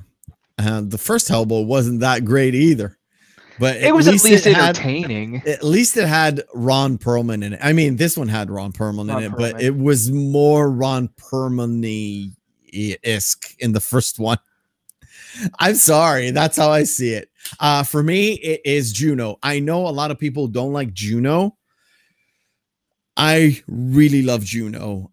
I have a problem with the ending a little bit, but I really like it. My only gripe with Juno is because of Elliot Page, back then Ellen Page. Mm-hmm. I really liked her portrayal in this movie. I really hate the fact that she kind of slandered this movie later on. I thought Michael Cera was good in it too. Yeah, and I don't like Michael Cera at all. But as an ambivalent, stupid kid, he fit the role. So yeah, that was 2 for Juno, 1 for Hellboy. So, oh god, I have to go with 300 because Live Free or Die Hard was really bad, man. Yeah, that's the one. Except for the Warlock scene, which I personally love because it's Kevin Smith doing Kevin Smith shit, not Kevin Smith doing whatever he does now shit. 300, not because I really am a Zack Snyder guy. I really enjoyed 300. It's just pure fun. Hey, that's fun. That's a clean sweep there. That was 4. Yeah, it's clean sweep. Clean sweep there.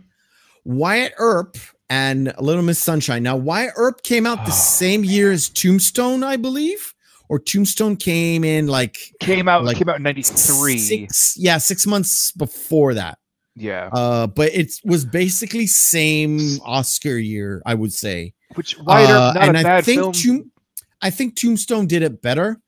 With this pairing, I would say Wyatt Earp. I didn't like Little Miss Sunshine. It's not a bad movie. Sunshine, I love that movie to death, and the juxtaposition of life and death that was inherent in that movie, and the comedy and the dark humor in it. But That's 3-1. So you guys win. Yeah. Hey, Little Miss Sunshine is not a bad movie. It's had a really good story arc, has a payoff at the end a little bit, but it's a little bit dark. Yeah, but Wyatt Earp is the choice. We're gonna have two more pairings, ladies and gentlemen. You Got Mail or whatever the fuck this is. I have seen it's 1896. Never mind. Double Jeopardy and You've Got Mail. Ooh, I really, really like Double Jeopardy. If you've not seen it, it's fantastic movie. I have seen it. It is very underrated. I think it bombed back in the day. It did bomb. It didn't make its money. Biffer says You Got Mail. I have seen both. It's 2-1 right now. They are very, very different movies. They didn't really hit. What they tried to do with You Got Mail is to capture Hanks and Ryan together again with another romantic comedy. Because this was after in this Sleepless in Seattle. This was after Sleepless in Seattle. This was after Joe Against the Volcano. Yeah, Joe versus the Volcano. Holy shit! Oh the movie that everybody forgets. Oh my god! Talk about callback. Jesus. Yeah, it's a massive callback. And this one is the third. They're trying to capture the romantic comedy magic that they had in Sleepless in Seattle. Not like Joe Against the Volcano, but yes, because of the chemistry. There is chemistry between the two. The story's not there. Yeah. Story's not there. But Double Jeopardy wins. All right, last pairing, ladies and gentlemen. Good one. Zodiac, Mark Ruffalo, RDJ, and Gyllenhaal against Enemy of the State. Now, I'm gonna go first and call Enemy of the State for being one of the most prophetic movies of the 90s. Cut to 2004. That's like 6 years later. Okay. With the Patriot Act, with whatever going on with the NSA, like up till today, everything the foundation of Homeland Security, everything that leaked from Edward Snowden, like it's exactly like the Enemy of the State. I have to go with Biffer on this one though, because I love Zodiac. Zodiac's a great fucking movie. Really? So we have a 50-50 toss up. We got a 50-50 toss up, and that's why we do this. Close the show. We got to first. I'm gonna. This is a first for our podcast. Not a long podcast, but it's a first for our podcast. We're gonna tie this just because of our wonderful live audience. All right, boys and girls. Now, for the last let's leg, get some timey-wimey bullshit, shall we? Timey-wimey bullshit. All right, go ahead, because you've got notes for days on this one. Well, five. So, no, what I want to bring up is first that there is an inherent paradoxical time loop that this movie presents, where it's basically so Miles Dyson and all of Cyberdyne couldn't do any of the work to start creating the first chip to create Skynet without what? Without the chip. The chip from the first Terminator and the arm from the first Terminator, right? Yes. So during that infiltration, though, they blew all of that up. They melted in the slag factory. Correct. So then how could the first Terminator ever exist? Correct. Creating, again, a time loop paradox where it's like the chicken before the egg concept. Yes. You know, it didn't naturally evolve here. You know that this time paradox is what they tried to solve in the third movie that had no Edward Furlong. Yes, and I no know. Linda Hamilton. And they tried to say, well, technically, the third Terminator came in to save not John Connor, but to save, is it or is it in Salvation? I don't remember in which one. The third one, it was Claire Danes' character. It was Claire Danes. Yeah. So the John's significant other, and they tried to solve it by the fact that you can't really stop. They only delayed it a little bit, but you can't really stop Skynet because at the end it needs to send people. But the one thing that they tried to solve in the third one, where it's you just have to win the war, right? Yeah. If they waited after August 29th, 1997, the first Terminator couldn't have worked, and the second Terminator couldn't have worked because the dates are wrong. Yeah. So that didn't really solve, and that kind of and harkens back to, for me, Avengers Endgame, where they have sort of a time problem, and they try to say, well, it didn't work in Back to the Future or in any other time movies. Time movies is completely suspend your disbelief, because there's always something that doesn't work because of that paradox. If you change something, it's changed. So the only thing that exists is up to the point where you changed it. Otherwise, so that you have to believe in it. So that there's the concept of parallel timelines then as well. Yes, and also in Back to the Future, if we're going into timey-wimey shit, his family kind of disappears a little bit. That tries to explain the fact that time changes is a ripple. So it affects, but only when the ripple kind of reaches the destination, and then it affects backwards. Don't get me started. Loads of documentaries over the years about time travel and what does it mean when people go back and they change, like they step on a bug and it could affect whatever, like a butterfly effect, that sort of thing. Well, they'll call it chaos theory. Yeah. But exactly. I do love the fact that in the movie, it was Dyson's wife, while they're sitting at a table, she goes, wait, as we're talking about this, aren't we actively changing what happens? She poses the question in the movie. Yeah, I know. Even the screeners were like, this doesn't make any fucking sense. and actually Dyson says, well, you can't change it, because if I quit, they're just going to find another guy who was going to solve this, right? Yeah. They're just going to find another person, because we have the chip, basically. And we have the research, so people can build on my research. So we have to destroy everything. That's their motivation to go into Cyberdyne system and to get all the explosives there. Well, to blow it up.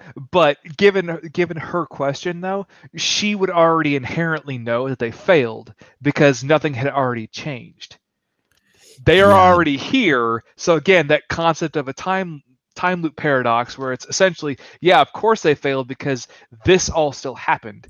You guys are here right now. Yeah. Had you succeeded, you never would have been here. All right. So I did touch upon this on the sort of the beginning of the podcast, because I just couldn't hold it. But James Camron, as a sci-fi director, I know he did the Titanic, but his talents of trying new things, having you look at different things in a different perspective, having the balls. Of course, James Cameron had an obsession with the Titanic. He was actually the one that actually sent the expedition to actually discover the Titanic, and finding out it is in two pieces, and one piece is going this way, the other piece is going the other way. Yeah.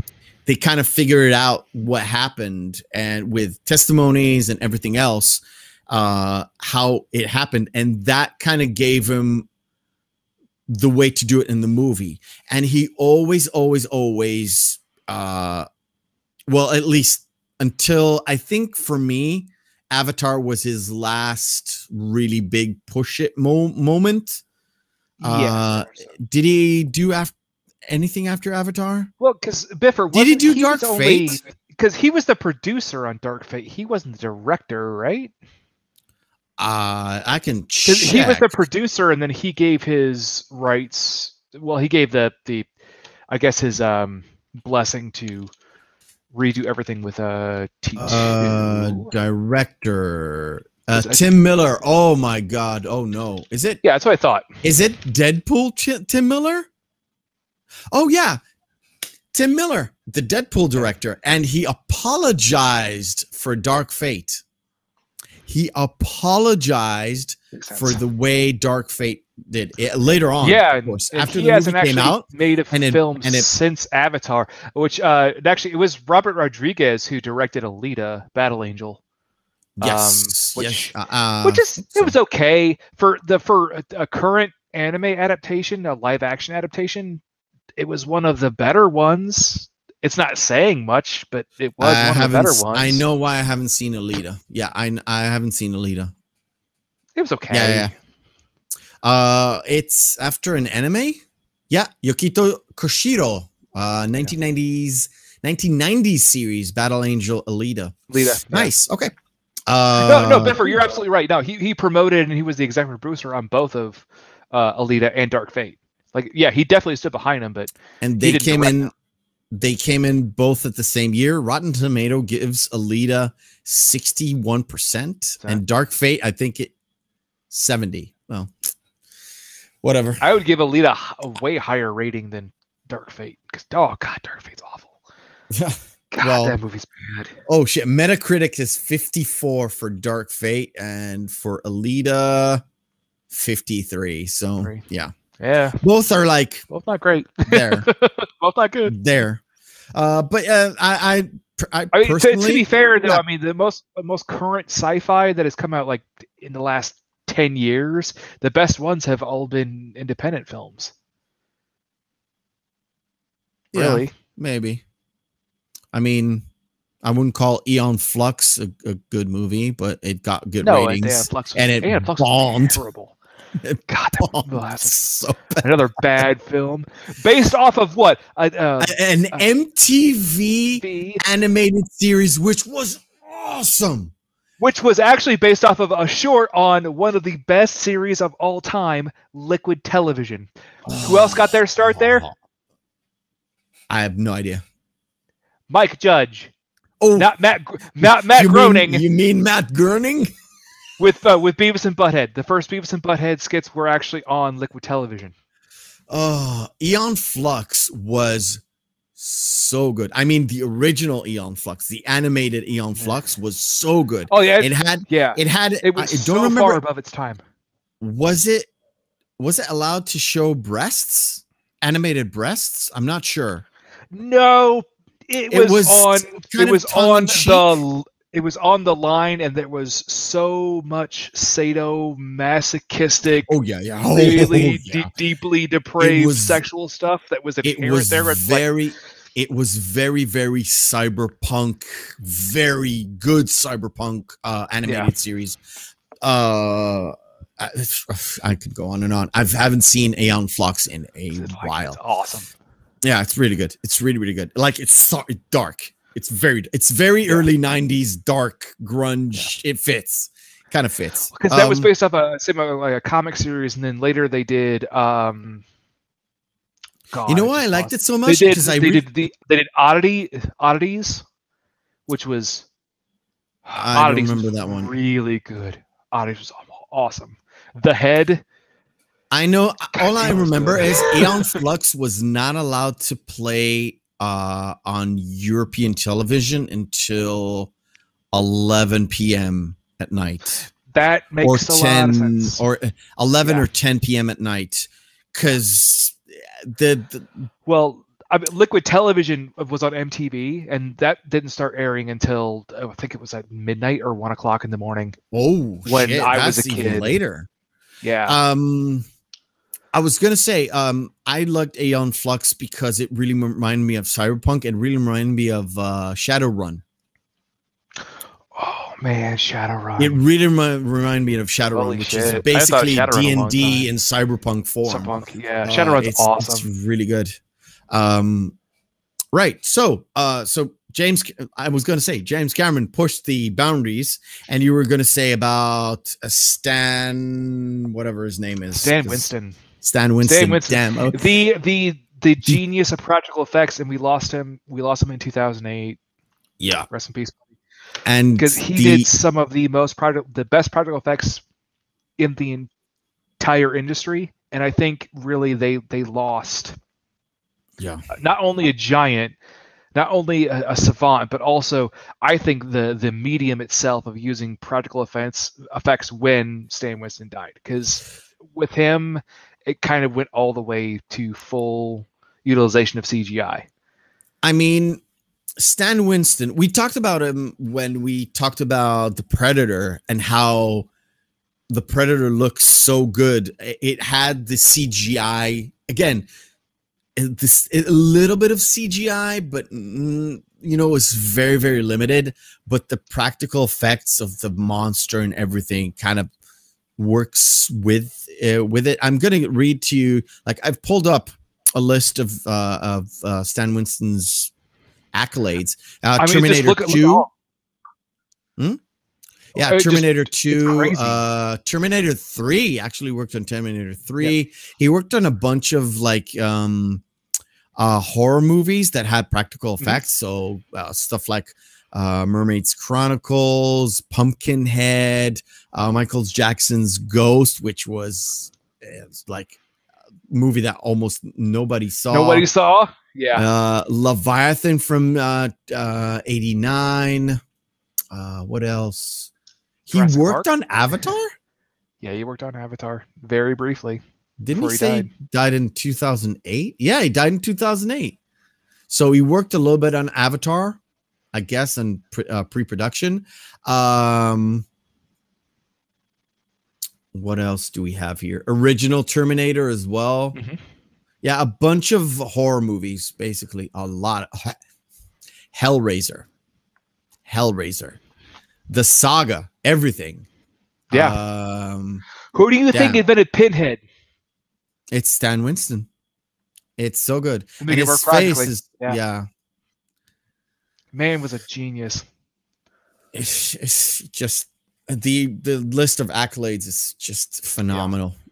Yeah. Anything to add, because we're just about to add this podcast to the list? Yeah.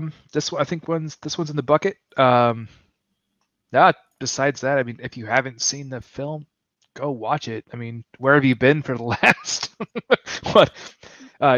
20 years?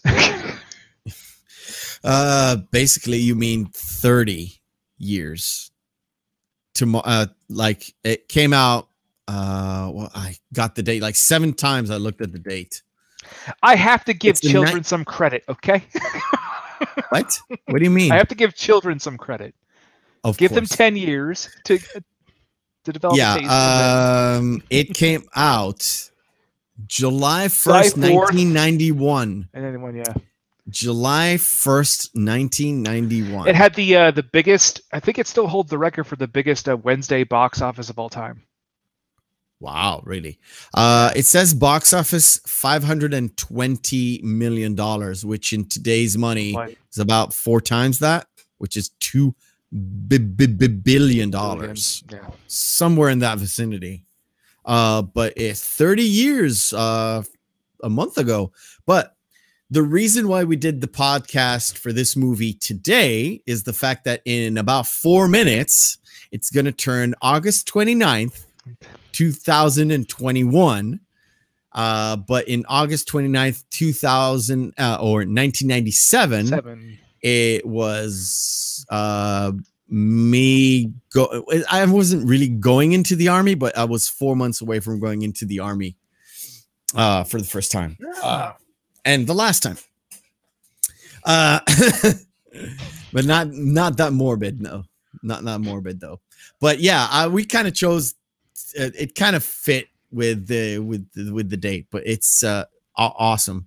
So we end up every podcast with a little taste of the movie we've all seen, and we're gonna cut to the short version of the Terminator, which is oddly enough super short. Mhm. I'm gonna go immediately as I do this. Okay, here we go. The short version. I need your clothes, your boots, and your motorcycle. She's not my mother, Todd. Good morning, Dr. Silverman. Easy money. Left on 3, 2, 1. Turn. Have you seen this boy? Get out. Wolfie's fine, honey. You're calling moi? It dipshit. Come with me if you want to live. What is wrong with your eyes? Hasta la vista, baby. The man directly responsible is Miles Bennett Dyson. He's Uncle Bob. It's definitely you. She's gonna blow him away. Show them. I need a written authorization. I insist. Just send everything you got. Trust me. I don't know how much longer I can hold this. John, stay down. Hasta la vista, baby. Call to John. Get out of the way, John. There's one more chip.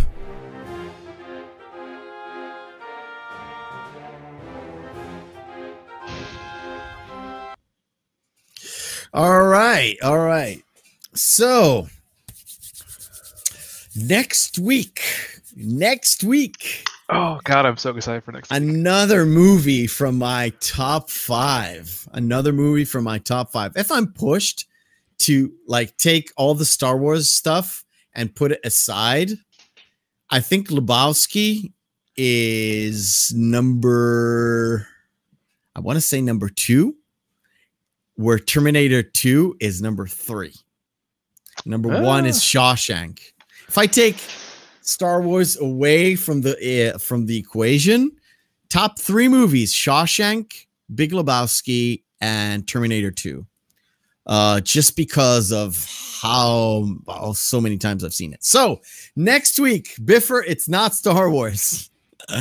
Next week, it's going to be The Big Lebowski, Coen Brothers movie, my favorite Coen Brothers movie of all time. One of my favorite movies of all time. I'm so excited, man. I'm so excited.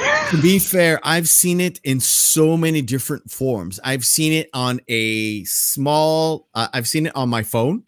I've seen it at the theater with a very good friend of mine that we used to go into all the movies in the world. I think Big Lebowski came out in 1998 or 98. Yeah, so I was already in the army by then, so we kind of went to see it at some sort of a vacation. I remember. I've also seen it with the same guy on a massive screening at a Tel Aviv park. They had the screen that they had it in was so big it was like a drive-in screen. Well, like a drive-in, yeah. But it was without cars. It was a park with some like a large like grassy knoll. But a large grassy knoll. So it was this big. It was this big. We don't talk about the grassy knoll. Yeah, I know. But I watched it, of course, at a small screen TV, like a CRT TV. I've seen it at a... Hey, Biffer, calm down. It tied the room together, all right? It tied the room together. Yeah, of course. Chinaman is not the correct nomenclature. Yes. We'll get to everything like that. No, I don't promise, but I'm guessing it'll be a very, very long podcast. We're going to be stopping about every 30 seconds to quote. Every 30 seconds, because this movie is so good. I'm not going to go into it, but it's so good. If you have not watched The Big Lebowski, please, if you watch this not live and you haven't watched The Big Lebowski, please, go rent it, stream it, DVD it, whatever way you want to go. If you want to sail the high seas and try and get it, go right ahead. I'm not going to stop you, even though it's wrong. Go ahead and do it. It is a phenomenal movie. Watching the first time, even better at the 10th time. It is so damn good. The US version of Netflix, actually, I think it still has it on there. Yes, I have it. I have it on Netflix Israel, which we have a lot of regional issues with, even with Europe and with the UK. A lot of copyright issues and rights issues. It's it's don't get me started. I have it on Netflix. I'm gonna have a version of it ripped from my DVD. I have the DVD of it, so you see the ripped version, as I will show it on screen for sure. Because damn, go visit the doctor. He's a good man. It ties my room together so eloquently. All right, hey man, ladies and gentlemen, nice marmot. Nice. Stop. We're going to discuss it every single week. Now, the week after The Big Lebowski we're going to have our first guest, Mello from Melloverse. It's going to be a whole different experience altogether. Did you want to announce what it is? The name of the movie? Wait till next week. Okay. Wait till next week, but it's going to be fun. It's going to be a good one, though. Oh, it's going to be a good one. So until next week, ladies and gentlemen, from me and from my hetero life mate, All My Feelings, I bid you farewell, goodbye. Enjoy the movies.